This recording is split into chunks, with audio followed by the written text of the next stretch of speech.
이재명 대통령이 공소청법과 중수청법 정부안에 대한 민주당의 강경개혁 드라이브에 거듭 우려의 메시지를 냈음에도 당내 상황은 진정될 기미를 보이지 않고 있습니다. 오히려 검찰 개혁안을 둘러싼 민주당 내 원내 지도부와 국회 법제사법위원회 소속 의원들의 신경전으로 갈등의 양상이 더욱 커지고 있는 상황입니다. 국회 법제사법위원회 여당 간사인 김용민 의원은 MBC 라디오 인터뷰에서 검찰개혁안이 이대로 시행된다면 검찰개혁의 취지를 오히려 훼손시키고 굉장히 큰 위험성을 내포하고 있다고 밝혔습니다. 김 의원뿐 아니라 추미애 법사위원장과 이선균 의원 등도 공소청법은 간판만 바꾼 검찰청법이란 주장에 힘을 싣고 있습니다. 당내 강경파 의원들이 정부의 검찰개혁안에 대해 계속해서 반발하고 있는 가운데 민주당 원내 지도부는 법사위 소속 의원들과 막판 의결에 나서겠다면서도 큰 틀을 흔드는 것에 대해선 선을 그었습니다. 민주당 원내 지도부는 정부가 내놓은 검찰개혁안에 힘을 실으며 3월 임시국회 내 국회 통과를 공언했습니다. 한병도 원내대표는 국회에서 열린 원내대책회의에서 민주당은 백가쟁명보다 집단지성으로 한 사람의 10걸음보다 10사람의 한 걸음으로 사회 대개혁을 완수하겠다고 강조했습니다. 국회 행정안전위원회에선 중수청법이 상정됐습니다. 다만 중수청법에 대해서도 민주당 내 일부 강경파 의원과 강성 당원들은 해당 수정안의 개혁 수위가 낮다며 반발하고 있는 상황입니다. 뉴스토마토 박주용입니다.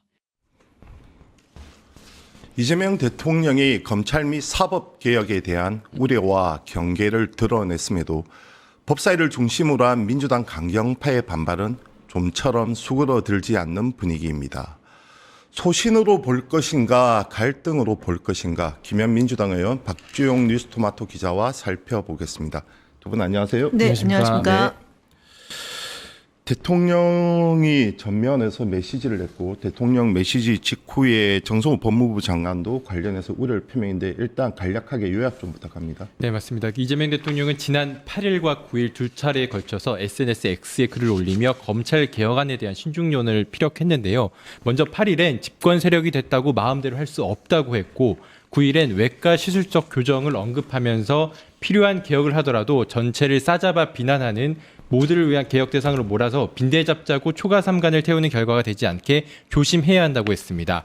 이어 같은 날 정성호 장관이 오후에 페이스북에 형사사법제도는 국민 모두의 것이라며 내 뜻과 다르다 하여 일부 조항을 확대 해석하고 오해 반개혁으로 몰아가는 일각의 문제 제기는 아무런 도움이 되지 않고 사실과도 차이가 있다고 했습니다.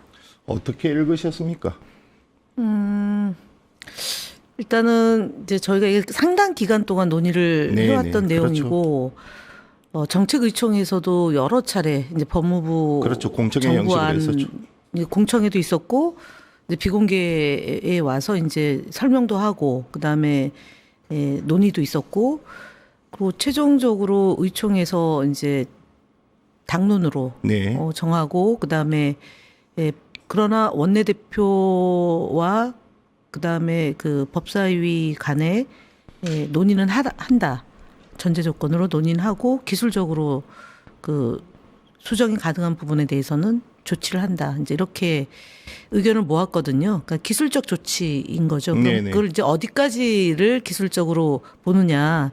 보통의 경우는 이제 자꾸 수정 정도로만 이제 해석하는 경우도 있고 아니다. 충돌이 생기는 것에 대해서 어차피 법사위가 소위에서 논의를 하고 의결을 하고 최종적으로 법사위 전체에서 통과시켜야지만 본회의 상정될 수 있기 때문에 그 권한을 놓고 이제 법사위는 조금 넓게 보고 있는 상황입니다. 그런데 앞서 얘기했던 것처럼 이재명 대통령께서 이 논란에 대해서 직접 의견을 표시하면서 어쨌든 민주당 안에서는 대통령의 그런 입장을 보다 존중해야 된다라는 게 좀 강하게 깔려 있고요. 두 번째로는 사실 저희가 이런 그 이제 검찰개혁, 사법개혁을 둘러싼 논쟁, 내부적인 논쟁, 또 이제 시민사회단체와의 그런 이견을 조율하는 과정, 그리고 이제 전반적으로 우리 사회 전체에서 나타나는 그런 문제까지 포함하면 대한민국의 축소판이 바로 검찰개혁을 둘러싼 조정과 갈등 아닌가 이렇게 보고 있습니다. 네. 과정을 다시 한번 요약해서 반추해 보죠. 정부의 맨 처음 원안이 나왔습니다. 공소청, 중수청 설치 법안에 대해서 네. 원안이 나왔고 거기에 대해서 논란이 상당히 심하게 일었던 것은 사실입니다. 일단 중수청의 이원화 구조 문제가 지적이 됐었고 그렇죠. 그다음에 보안 수사권 등등 핵심 쟁점이 논의가 되면서 또 논란이 지위의 되면 문제가 또 있었죠. 검사의 그렇죠. 지위, 수사관에 대한 그 구조를 어떻게 짤 거냐 이 문제가 또 굉장히 논란이 있었고 또 하나는 사실은 검사들이 과연 오겠냐 네네 그런 거에 대한 우려 이런 문제가 사실은 되게 이제 좀 위기의식이 좀 있지 않았나 싶습니다. 지금 이 논쟁에 밑바닥에 깔려 있는 거는 검사가 2,000명인데 그 검사들이 예를 들어 특수부 검사, 정치검찰을 뺀 나머지 검사들은 일선에서 최선을 다하고 있는데 이 부분을 과연 어떻게 놓고 볼 거냐 이런 고민도 아마 짙게 깔려 있지 않았나 싶습니다. 그랬었죠. 예. 논란이 되면서 특히 당내 음. 그 지지층의 또 반발도 심했어요. 검찰 개혁의 후퇴다 이렇게 해서 대통령이 당시 정부 여당이죠.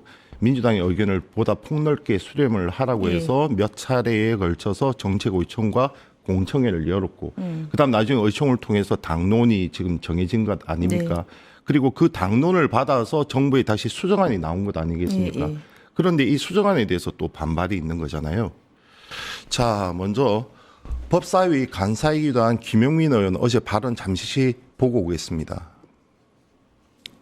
일단 저는 이제 이게 반개혁으로 몰아간다라는 것은 동의할 수 없고 국민의 개혁에 대한 기대치를 충족하지 못했다라고 우리가 얘기하는 게 더 정확한 표현일 것 같습니다. 그래서 글쎄 이제 대통령께서 어떤 의중이신지 제가 뭐 정확히 알 수는 없는데 다만 저는 지금 정부에서 내놓은 검찰 개혁안이 이대로 만약에 시행이 된다라고 하면 검찰 개혁의 취지를 오히려 훼손시키고 굉장히 큰 위험성을 내포하고 있다. 그러니까 검찰이 과거의 검찰처럼 권한을 남용해서 민주주의를 심각하게 흔드는 그리고 네. 정치 검찰로 여전히 남아있을 가능성이 매우 크다라는 거에 뭐 포커싱을 하고 계속 그걸 말씀드리고 있는 상황인 거죠. 전권 송치하고 보안 수사권 직접 수사권인데 이 직접 수사권을 주면 지금의 검찰보다 더 강력한 공소청이 탄생할 수 있다. 김용민 의원의 의견 요지는 이렇습니다. 검찰개혁, 정치검찰의 행태를 우리가 그동안 익히 봐왔기 때문에 검찰개혁을 해야 되는데 그 취지에 지금 반환은 아니다. 이것이 전체적인 총론이고 강론으로 들어가면 정권 송치, 그다음에 보안 수사권을 주게 되면 지금의 검찰보다 더 막강한 공소청이 탄생할 수 있다. 이러한 의견에 대한 지금 당내 의원들의 여론은 어떻습니까? 일단은 이제 윤석열 정치검찰에 의한 이제 그 소위 뭐 이루 말할 수 없는 이재명 대통령에 대한 대표 시절 또는 경기도지사 시절에 있었던 그런 그 정치 보복? 예, 정치 탄압, 보복, 그다음에 정적 죽이기의 이런 일련의 과정들을 보면서 어쨌든 검경 수사권을 조정하고 기소를 분리하는 수사 기소를 분리해야 된다. 그리고 검찰의 고유의 권한으로만 좀 그 역할을 할 수 있도록 제도적 장치를 마련해야 된다. 이게 이제 오랫동안 사회적 합의 내용인 것은 분명한 거라고 보여지는데 다수의 국민이 동의하고 있습니다. 네, 80% 75에서 80% 가량이 이제 그런 방향으로 가는 거에 대한 입장이 있는 거죠. 근데 이제 대통령께서 그 이제 초과 삼간을 태울 수는 없지 않냐라는 네, 그 그렇죠. 맥락으로 보면 이제 사실 사법개혁을 이제 저희가 3개 법안을 처리를 하면서 일단은 제어 장치를 일정하게 마련을 해놨고 네네. 그다음에 이제 언론개혁도 완성도는 뭐 다는 아니지만 이제 정보통신망법으로 허위 조작 정보를 지속적으로 반복적으로 조작해내는 것에 대해서는 징벌적 손해배상을 어쨌든 할 수 있는 구조를 만들어놨잖아요. 네네. 그다음에 대통령의 국정 운영을 탄탄하게 하면서 국민들의 신뢰를 이제 기반을 마련해 놨기 때문에 이제 검찰을 이제 당대표 시절에 주장했고 국민들이 얘기했던 그 내용에서 검찰의 입장도 좀 반영을 해야 되는 상황이지 않나 네, 지금 네. 상황이. 그러니까 네. 그리고 이제 검찰을 뭐 지위는 아니다 하더라도 그 법무부 장관 입장에서는 또 조직을 완성도 높이려면 어떤 방향으로 가야 되는 거에 대한 수기 과정이 있었다고 보여집니다. 근데 다만 법사위에서 지금 이제 쟁점이 되고 있는 부분에 대한 이 뭐라고 간격을 좁혀내지 않으면 법안 소위 자체 구성이 이제 조국혁신당 무소속 이렇게 무소속은 안 들어와 있겠습니다. 조국혁신당하고 저희 이제 더불어민주당 의석수 가지고는 설득이 안 되면 이거는 사실은 통과가 되기 어려운 구조에 있기 때문에 그래서 문제입니다. 예, 그래서 이 부분에 대해서는 진짜 슬기롭게 잘 이제 원내대표부가 조국혁신당과의 논의도 좀 깊이 있게 해야 될 것이고요.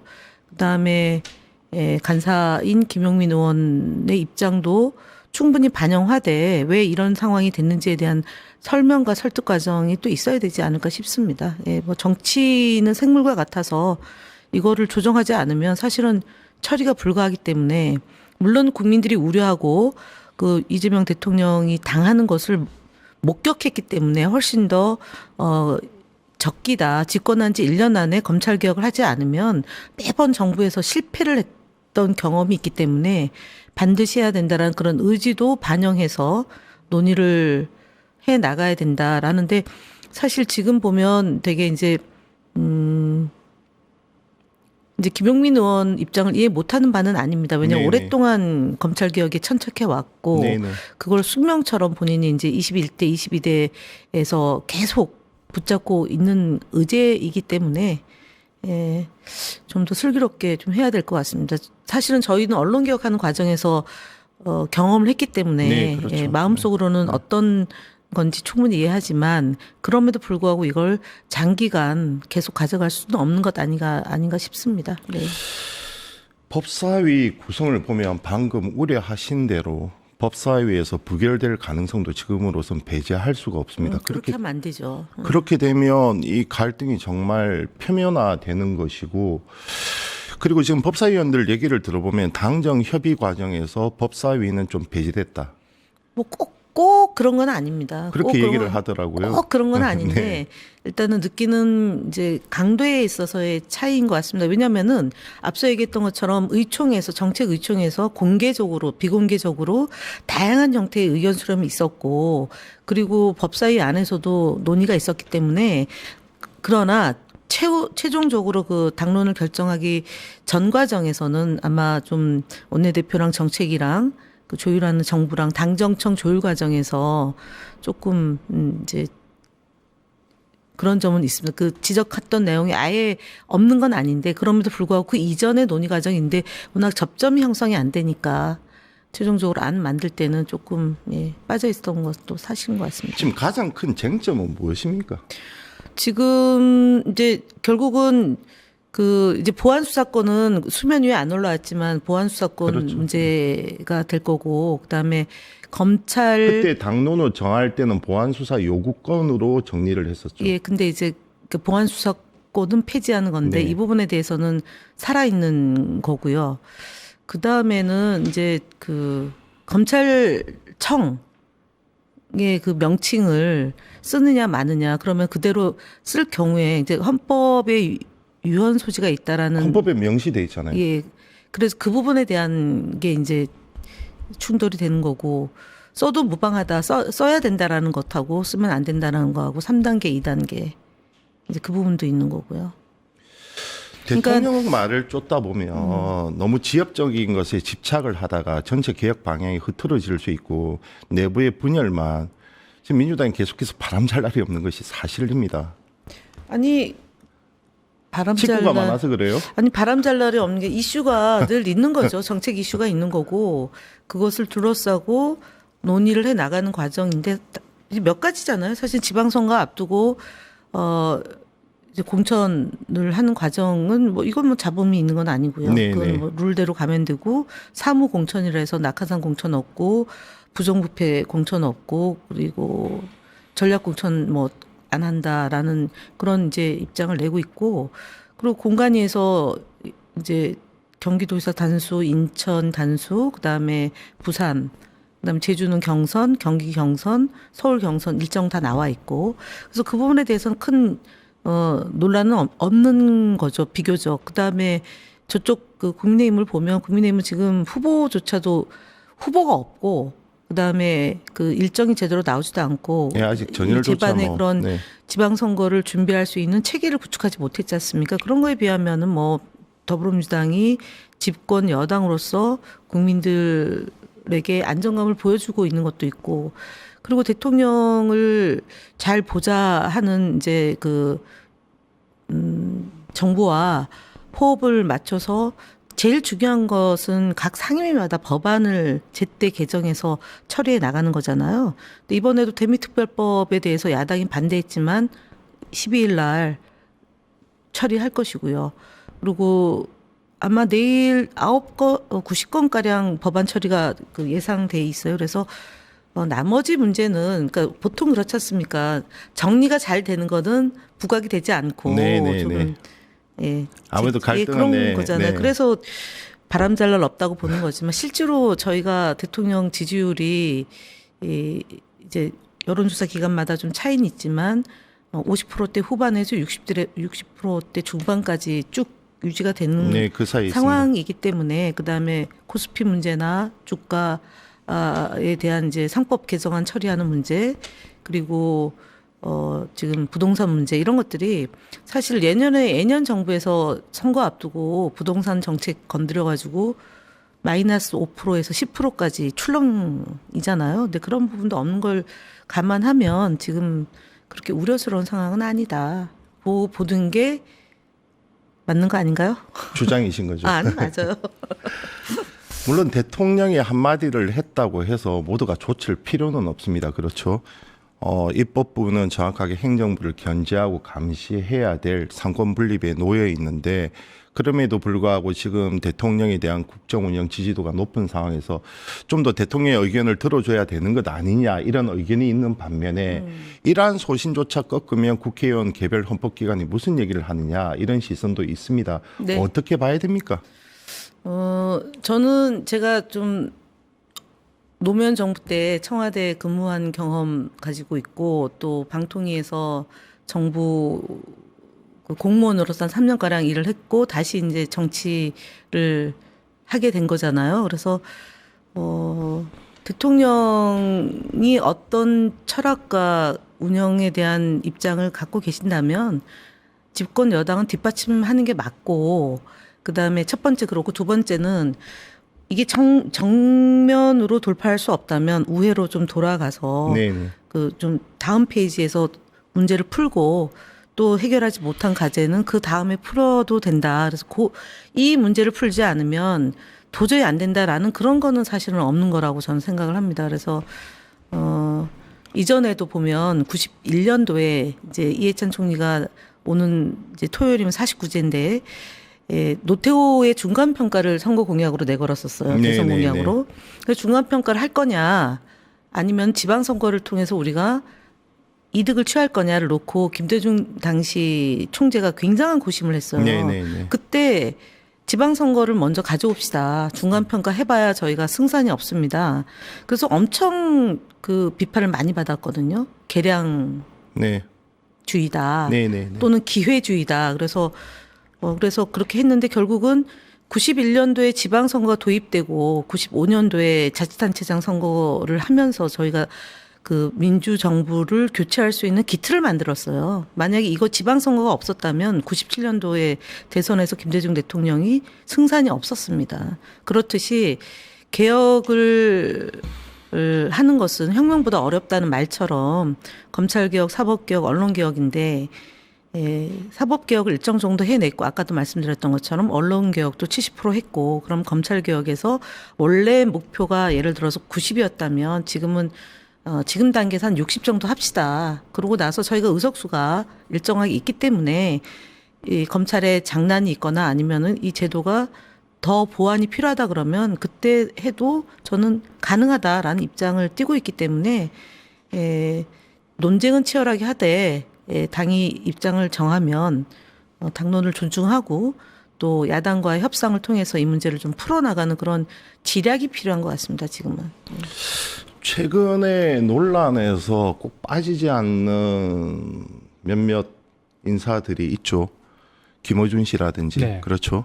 그리고 유시민 씨라든지 어제 김어준 씨 같은 경우는 대통령의 강박증 아니냐 이런 워딩을 내놔서 좀 논란이 됐었고 네. 특히 그 과정에서 예전 MBC 기자였던 장인수 기자가 일종의 이걸 검찰과의 거래 그렇죠. 대통령에 대한 공소 취소를 바탕으로 한 거래서를 제기를 해서 한바탕 뒤집어졌습니다. 그 발언들 어떤 내용이었습니까? 네, 어제 장인수 기자가 유튜브 방송 김어준의 뉴스 공장에 출연해서 정부 고위 관계자가 고위 검사들에게 대통령의 뜻이니 공소를 취소하라는 메시지를 보냈다는 의혹을 제기했는데요. 이 정부가 검찰 개혁안을 완화하는 조건으로 이 대통령의 공소 취소를 고위 검사들과 거래했다는 취지의 주장이었습니다. 사실이라면 엄청난 사실이 뉴스인데 아니라고 알고 있고요. 사실이라면 네. 엄청난 뉴스인데 사실이 아니라면 이러한 무분별한 의혹 제기는 과연 이것이 여당에게 도움이 되는 것인지 갈등과 분열만 더 재촉하는 것이 아닌지 뭐 음모론, 의혹 이 확인되지 않은 뉴스 이런 것들이 난무하기 때문에 걱정이 커서 드린 말씀입니다. 당장 어제 한준호 의원 같은 경우는 지라시보다 못한 수준이 이렇게 된 것이고 이러다 보니 지지층 또한 분화되고 있는 모습이 실제 일어나고 있습니다. 어떻게 봐야 됩니까? 지지층 분화는 거기까지 저는 뭐 사실은 제가 이제 국민소통위원장을 맡고 네, 있고요. 네. 유튜브나 아니면 커뮤니티나 이런 걸 쭉 보고 있는데 그 정도까지는 아직은 아니다라고 저는 이제 분석을 하고 있습니다. 사실은 객관적으로 그렇게 보고 있고 다만 이제 보수층에서도 극단적인 주장을 하는 쪽하고 결탁된 지도부 지금 장동혁 대표가 이제 그런 식으로 당을 운영하고 있는데 반면에 저희들은 일단 대형 유튜브가 한 5개 정도 있고 네네. 그다음에 그 대형보다 조금 규모는 작지만 다양한 형태의 커뮤니티가 이제 유튜브가 있으면서 그런 주장이 나오면 사실관계를 확인해서 반론을 제기해서 정리를 하는 그런 시스템입니다. 네, 알고 그러니까 있습니다. 네. 그렇기 때문에 지금 어저께 나온 주장이 오늘도 지금 이 시간에 반복되는지는 확인해 봐야 되지만 그런 객관적인 근거들을 제시를 해야 되거든요. 누가 예를 들어서 정부 고위층 중에 핵심이라고 얘기하는 거지 않습니까? 네, 그러면은 추측해서 될 문제는 아닌 것 같고 그렇죠. 특정을 해줘야지만 이 문제가 뭐 법적인 걸로 갈 수 있죠. 그러나 대강 그것이 누구다라고 예상해서 이거는 갈 수 있는 문제는 아니기 때문에 네네. 오늘 정도에는 그 해당 그 문제 제기를 했던 전 기자가 책임 있게 얘기를 해야 될 거라고 저는 생각을 하고요. 그리고 적어도 이런 정도의 얘기를 할 거라면 특히 굉장한 영향력을 미치고 있는 유튜브에서 얘기를 할 거라면 좀 전후 좌우를 좀 살펴볼 때가 됐다 이제는. 왜냐하면 이전하고 좀 다르잖아요. 영향력이라는 게. 그래서 네네네. 우려를 하는 분들이 좀 있으니까 몇 가지 지점 예를 들어서 국무총리 국무회의 그러니까 대통령이 해외 순방일 때 그 중동 사건을 네네, 기억합니다. 다루지 않았다라는 네, 이 네. 문제도 좀 사실관계만 확인하면 되는 문제인데 좀 그 부분에 대한 우려가 있는 거고 또 이제 영상 촬영에 대한 얘기도 좀 그랬던 네. 것 같고 계속 연속되게 벌어지니까 그러게 말입니다. 좀 바로잡는 노력들이 필요하다라고 저는 봅니다. 예. 영향력에 비례하는 것이 책임 아니겠습니까? 예, 맞습니다. 예. 그런데 지금 책임이 뒤따르지 않고 그냥 의혹 제기해서 사실이 아니면 말고 이렇게 하면 다치는 정치인들도 있을 거고 그로 인한 오해와 불신이 깊어질 수도 있는 것이고 그러한 것에 대한 염려가 커서 드리는 말씀입니다. 네, 뭐 제가 유튜브들에서 제기되는 숱한 그런 의제들에 대해서 정화 능력이 있다는 걸 믿기 때문에 이 부분도 해결해 나가야 됩니다. 안 그러면 말씀하셨던 것이 갈등이 증폭될 수도 있고 그다음에 국민적 신뢰가 높은 그런 매체일수록 뉴 미디어일수록 그것들을 지속해 나가기 위한 노력은 우리도 같이 가져가야 될 것 아닌가 싶습니다. 뉴스토마토도 영향력 있는 매체잖아요. 저희는 스스로를 항상 경계합니다. 네. 워낙 고소고발이 난무해서. 다행히 이재명 정부 들어서는 없습니다. 아, 아직. 그래요? 네. 아직은? 네, 아직은 없습니다. 아직은. 다행입니다. 네. 네, 김현 의원의 그 조언 저희가 좀 새겨 들어봐야 될 것 같습니다. 역량에 따른 책임, 주장에 따른 책임, 그것은 문제 제기한 당사자의 목 아니겠습니까? 지금까지 김현 민주당 의원, 박주영 뉴스토마토 기자였습니다. 두 분 감사합니다. 네, 감사합니다. 감사합니다. 네. 유튜브 구독하고 실시간 채팅과 댓글을 남기시면 매일매일 7천 TTCO를 드립니다. 참여 방법은 통통물 어플을 다운로드하고 회원가입과 로그인을 해주세요. 마이페이지에서 나의 회원 고유 번호를 복사해주세요. 유튜브 구독 후 실시간 채팅이나 댓글창에 고유 번호를 한 번만 입력하면 준비 끝! 지금 유튜브 채팅과 댓글 쓰기 참여하고 실천 TTCO 받아가세요.